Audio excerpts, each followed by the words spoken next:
Hi everyone and welcome back to another video. So if your iPhone gets stuck on Apple ID settings, keeps loading forever, or shows messages like updating Apple ID settings without finishing, don't worry, this is a well-known iOS issue.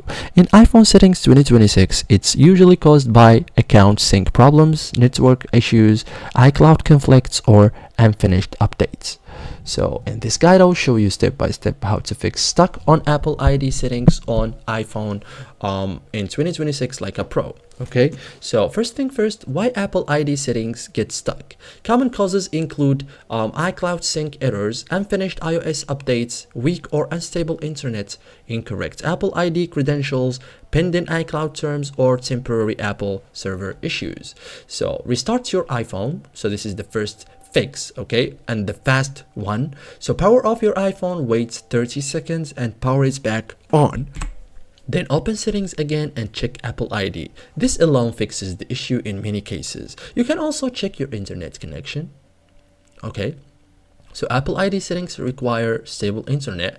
Connect you to strong Wi-Fi. Avoid mobile data temporarily. Reset your router if needed. Then go to settings and then go to your name. Okay, you can also sign out of iCloud and sign back in. Okay, so make sure you remember your Apple ID password. So go to settings, okay, go to your name and sign out, and then choose to keep a copy of data on your iPhone. Restart iPhone, sign back in with your Apple ID. This refreshes all Apple ID services. So thank you guys for watching this video and see you guys in the next tutorial.